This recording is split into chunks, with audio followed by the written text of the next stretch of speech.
வணக்கம். சற்று முன் கிடைக்கப்பெற்ற மிக முக்கியமான செய்தி ஒன்று வெளியாகி உள்ளது. கூண்டோடு அதிமுகவின் மிக முக்கியமான நிர்வாகிகள் சசிகலா அவர்களது கூட்டணியில் இணைந்து விட்டார்கள். பேரதிர்ச்சிக்கு உள்ளாகியுள்ளார் எடப்பாடி பழனிசாமி அவர்கள். மக்கள் மத்தியில் தொண்டர்களிடமும் எடப்பாடியின் மீது நம்பிக்கை இல்லை.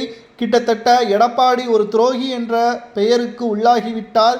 2021 மக்களவைத் தேர்தலின் பொழுது எஸ்டிபிஐ கூட்டணி வகித்த பொழுது அங்கு சிறுபான்மையினர்களது மத்தியில் இனி ஒருபோதும் பாஜகவுடன் கூட்டணியே கிடையாது என்று கூறிய எடப்பாடி ஒரே ஆண்டில் மீண்டும் பாஜகவுடன் கூட்டணியை உறுதி செய்துள்ளார் எடப்பாடி பழனிசாமி அவர்கள்.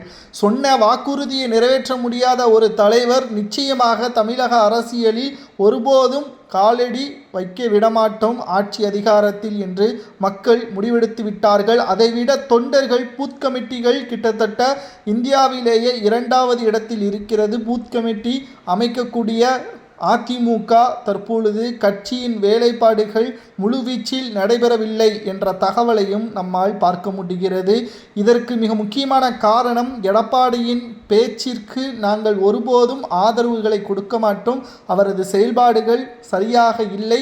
இந்த தைரியத்தில்தான் சசிகலா அவர்கள் ராமதாஸ் அவர்களுடன் புதிய கூட்டணியை உருவாக்கியுள்ளார். 234 தொகுதிகளிலும் சசிகலா மற்றும் ராமதாஸ் ஐயா அவர்களது கட்சிகள் போட்டியிடுகிறது. இதற்கு ஆதரவுகளை தெரிவித்துதான் சசிகலா அவர்களுடன் இணைவதற்கு சுமார் 45 நிர்வாகிகள் கூண்டோடு எடப்பாடி பழனிசாமியை விட்டு விலகி சசிகலாவுடன் இணைய உள்ளார்கள் என்ற தகவலும் தற்பொழுது கிடைக்கப்பெற்றுள்ளது.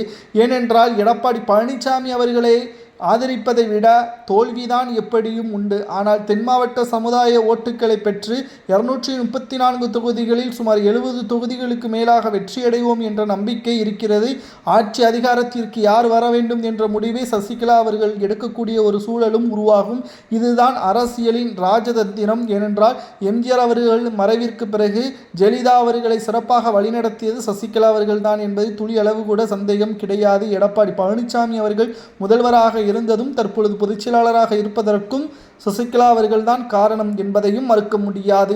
தற்பொழுது இதுவரை காத்து கொண்டிருந்த சசிகலா அவர்கள் புதிய கட்சியை தொடங்கி தற்பொழுது தேர்தலை சந்திக்க உள்ளார். கூட்டணியையும் அமைத்துவிட்டார். தற்பொழுது எதிர்பாராத ஒரு திருப்பமாக அதிமுகவின் மிக முக்கியமான 45 நிர்வாகிகள் கூண்டோடு எடப்பாடி பழனிசாமி அவர்களை எதிர்த்து சசிகலா அவர்களுடன் இணைய உள்ளார்கள், இணைந்து விட்டார்கள் என்ற தகவல்களும் தற்பொழுது கிடைக்கப்பெற்றுள்ளது. வருகின்ற சட்டசபை தேர்தலில் சசிகலா மற்றும் ராமதாஸ் ஐயா அவர்களது கூட்டணி வெற்றியடையுமா அல்லது அதிமுக கூட்டணி வெற்றியடையுமா அல்லது திமுக கூட்டணி வெற்றியடையுமா என்பதை மறக்காமல் உங்களது கருத்துக்களை கமெண்ட் வாயிலாக கூறுங்கள்.